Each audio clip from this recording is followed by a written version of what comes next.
Everyone, welcome to another video in this little series from this lovely clock picture that Johanna has drawn from us in her Rooms of Wonder book. Now here is our card that we are using. So we've done the greys and the greens. I'll probably find a bit more that I've missed, you know how I have been, but we've got our sort of pinks to go.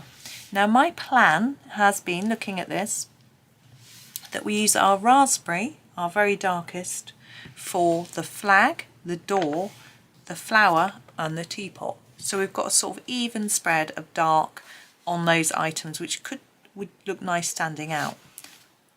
We've got a key. I'm really tempted to colour the key raspberry as well, so it really stands out rather than doing it grey. Then we've got a hot pink and a salmon pink. One of them I'm going to use for the pots and one of them I'm going to use for all of these. Okay, so let's make a start with our raspberry. Now I think I think the alizarin crimson was the sort of central raspberry colour that we used, that one. It is a bit dark, but you know, it is what it is. So I'm going to start that for the flag, as I say, the door and the flower. So let's start at the top as we have done. Let's come in a lot closer so you can see. There we go. And start with our flag. So as I say, alizarin crimson. My friend calls it lizard crimson. It's a good name. It's very hard to pronounce, isn't it? I'm going to make the flag a bit darker, top and bottom, I think. Sort of fade it towards the middle so it looks a little bit sort of silky. Don't want to leave too much white.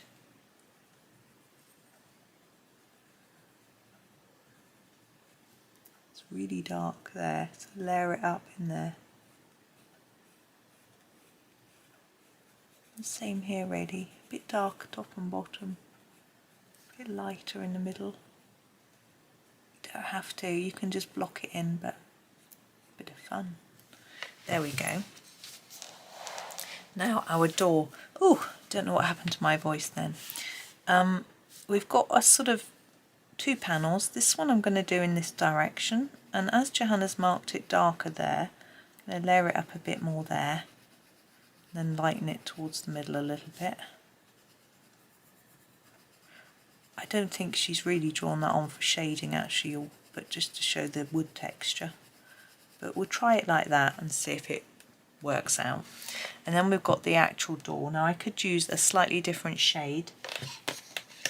I'm thinking I'm going to use the pompian red for this. It's a bit lighter.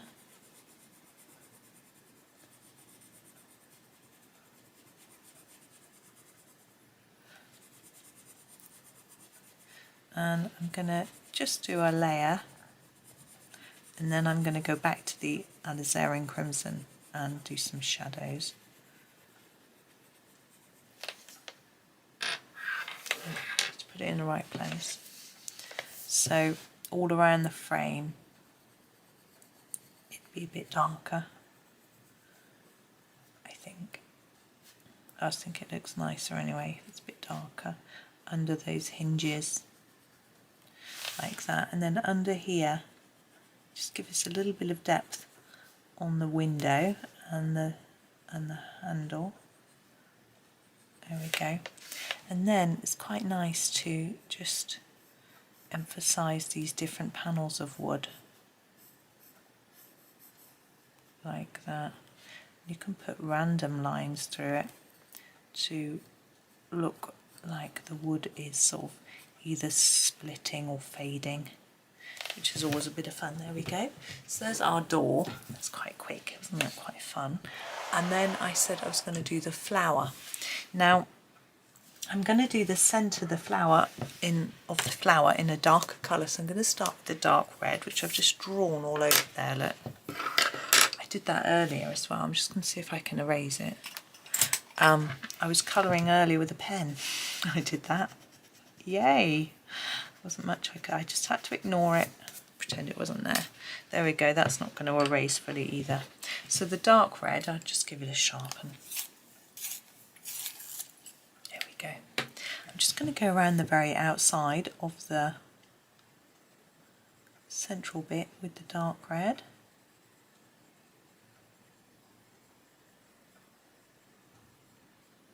There we go, that's plenty. I didn't show to camera what it was, just in case you're not listening.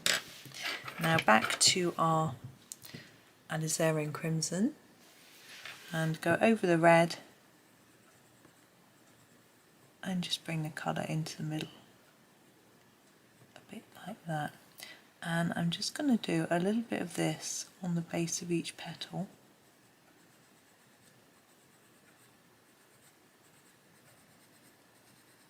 It's quite odd, that red flower centre, isn't it?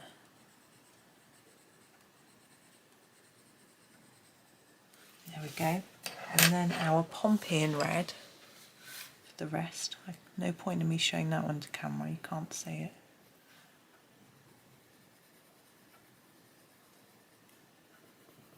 Now we've got these little dots on this bit. I'm going to do this, I think I might use the pompian red for those. I just like this colour, red, it's nice. Now I'm really interested to think, if you had this colour card on this page, would you have done the colours the same? Or would you have done something very different? Would you have used the green for the leaves, or would you have done it unconventionally? Would you have used the grey for the background and done the frame in pink, which was my initial idea, was to just use some grey pastel in the background and then do the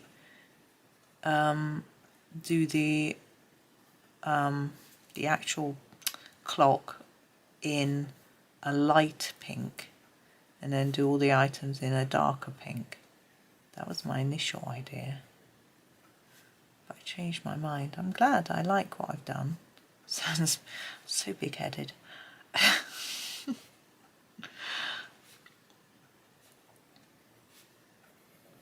There we go. And I want to do this little teapot as well. Excuse me. I think I'll use the alizarin crimson. We want it to stand out a little bit. For the dots to start with. Now, while it's nice and sharp, I'll do the little dots. It's nice to have them in a slightly different colour to the dots up there, I think. Now, for the handle, I'm going to make it really intense there, a bit lighter like that.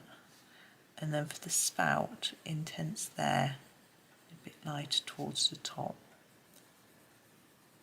Same with the lid. See, so we've got a bit of shine on it. I know it's a picture of a teapot, but it's quite fun.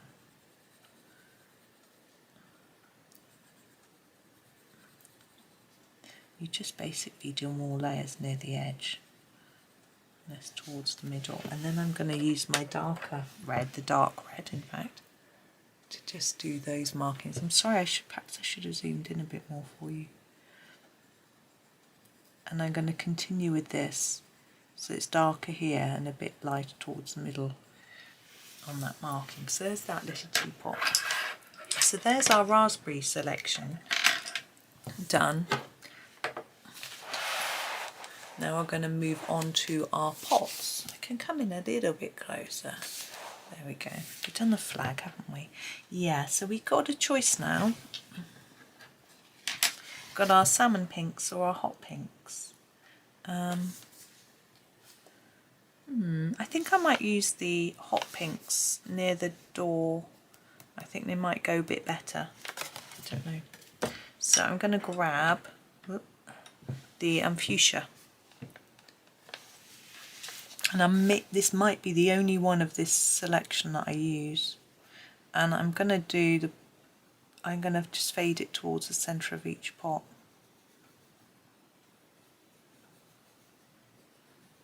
So we get a lighter bit in the centre, and it makes it look more rounded and more shiny and reflective.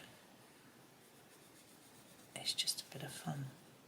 Okay, this one behind is trickier, but we'll just make it really dark around the edge where it overlaps things, like that. And then I'm going to make the shine there level with the trunk, I think, with the weird green trunk. I think it's fine though. Could probably mix a bit of grey in to make it look browner, but I don't want to. can mix up the colours on your palette to make other colours, but I sort of think the point is to use the colours that are there. That has been my point today anyway. You can change the rules every time you use them, you know. And there are no rules, as I said. This has got a pattern on. I might use another colour on top of that in a bit, but I just want to get this basic down.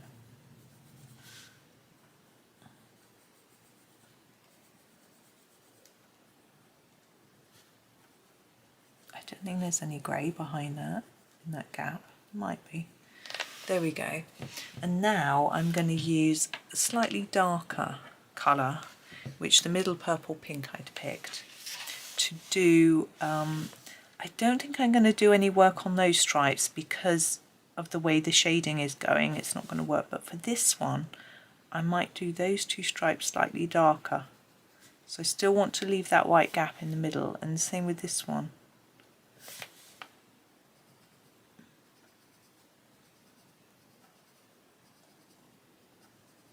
I don't even know whether it really shows up that I've done very much. You might not think it's even worth it. There we go. Now that's that. Now we've got our key. Let's do the key before I forget. I think it should match the door actually, so I'm going to do it in the alizarin crimson.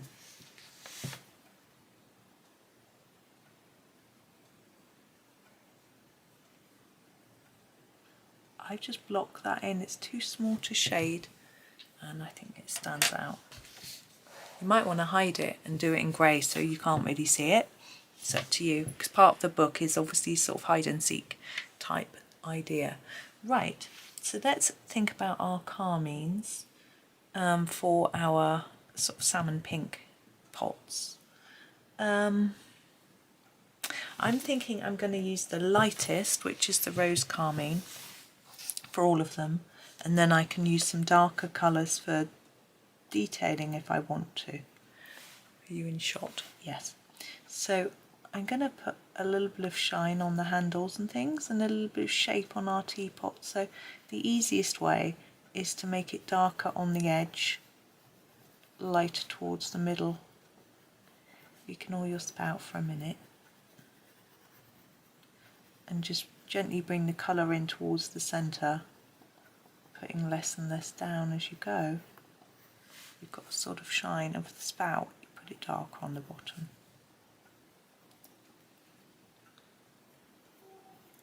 Oh, there's a train going by. We can do exactly the same on this one, even though it's not round. It will still work. I like to put a bit on the base though, because I feel like there'd be a bit more shadow there as we're a bit lower down. There we go. This one looks more like a coffee pot. We don't have a coffee pot. We used to have a coffee maker, which was good, but it lime scaled up. When we had our kitchen done, I said to my husband, yeah, you can have one now, because we've got our water softener. But he's decided that he likes to count as clear, doesn't really want one. So I think it's a lot of hassle, because you had to get, I'm going to do that quite hard because I went over it in grey. So I had to clean it a lot, get rid of the lime scale, that sort of thing. And he buys coffees at work, nice coffees. He's got a barista there who makes some nice coffees, so he's lucky. He doesn't feel like he needs to necessarily have them at home. So we haven't bothered. We'll see, he might change his mind. Do you think this person collects teapots? There are people that do, aren't there? I've got 3, and actually we used one at Christmas. I use them sometimes, not always. And I just grabbed one of the 3 out of the cupboard and made some tea, and it dribbled all over the tablecloth. It was quite funny, because it was afternoon tea we were having, and so after lunch the tablecloth had got a bit mucky, so I just took it off and put back my normal one, which is a wipeable cloth. Yeah, it's just so much easier. And so we had a wipeable cloth on, so when the teapot dribbled all over the place, it could easily be mopped up. It really didn't matter. Nobody needed to feel embarrassed that they'd made a big mess. It was a really, but we worked out after that the teapot had poured beautifully if you were confident and poured it fast. But if you tried pouring it slow, it just went all over the table. It was my poor niece who had to go first with it and got it everywhere, and then asked her dad to do it, and then it got wiped up after she did it, and then she asked her dad to do it, and he did it, and he made a mess as well. So it was quite, at least she didn't have to feel like she was the only one. But yeah, it was, but she was okay. But I'd made everyone decaf tea. I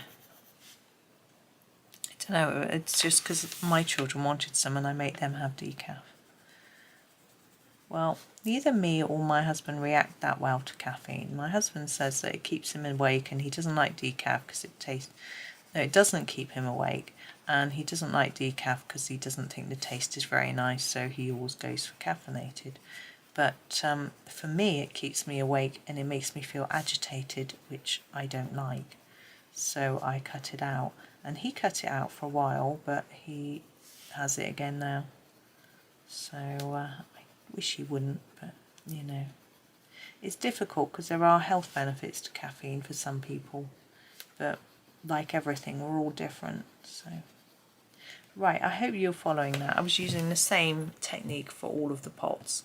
And I'm going to do a bit of the detailing on them using the rose carmine. I think that's the darker one. No, that was the lighter one I just used. This is the dark one. So that was the rose carmine I used, and this is the pink carmine. Don't worry if you've used your pink. If you've used the wrong one, just go for your permanent carmine to do the detailing. It doesn't really matter. I'm just thinking I'm not going to use the other one. I'm only going to use 2 shades anyway. So I'm just going over some of the bits I think could look fun if they're a bit darker. And as I did with the flower pots, keeping the shading. I don't think I did that top, so there we go. Just do that rim. You don't have to do a bit on everything. It's completely up to you which bits you do and which bits you leave. I mean, that one looks stripy. It's quite subtle. I think that's okay. I don't want it to be too over the top, you know.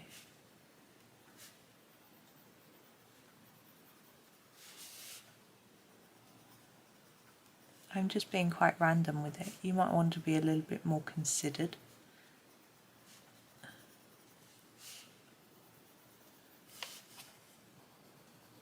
Sorry, it's quite hard for you to see when the pencil's so short, isn't it? This isn't my shortest pencil. I think someone said my mauve was my shortest in the video I did the other day. I haven't really... I want this to be darker in all of them, the sort of inside.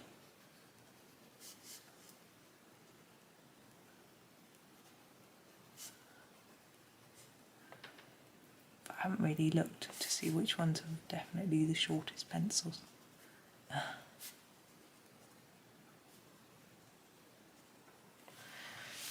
Okay, we have got our bottles left.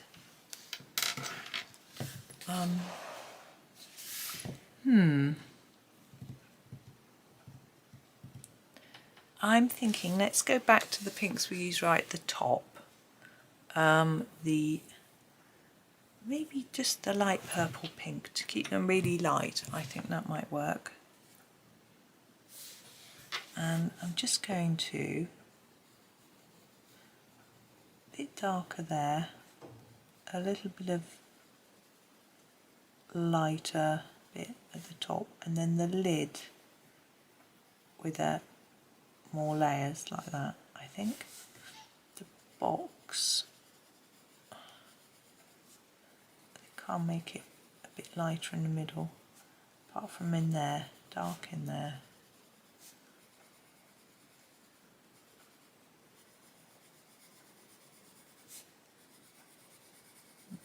There we go. Oh, out of the line she goes. You don't have to do that. Now we could use some white pen on the bottles to make them look more shiny. I'm not sure whether I will or not. So you haven't used white pen anywhere else. I would want to use them on all the china as well. And I think it might just distract from the bits that I want to stand out, which are the reddish bits. Sorry, I just stopped and checked that you could see what I was doing. I didn't have a paranoid moment that you couldn't see. There, I'm just looking to see if we've done it all. I think we have. Let's come out so you can see the finished page. So there we go. Can you see? There we are. So let's straighten you up a little bit. So there is our card to remind you of what we were doing. So that is our finished picture. I think it's so different to how I would normally have coloured that. I would have done the treehouse brown. I might have used those greens, but I would have used oranges or something to go with the brown, yellows, things like that. So it's so different, maybe even reds. But yeah, I'm happy with how that's come out. So yeah, so thank you very much for watching. I think, yeah, we got a series of 3 out of that. I hope it was okay for you, and I have had a request for another page from this book as well. I will do that too. I could try and remember which page it was, but I can't remember. I've written it down, so I will do that. But I've had a request for some Rita Berman things too, so I'm going to do something a bit different, as we've had 2 Johanna Basfords on the go. And yeah, so as I say, I'll do something a little bit different, and then I will come back to this book again, because obviously it's a gorgeous book. But for now, thank you so much for watching. As I say, I really hope that you enjoyed the series, and have a lovely day, and happy colouring.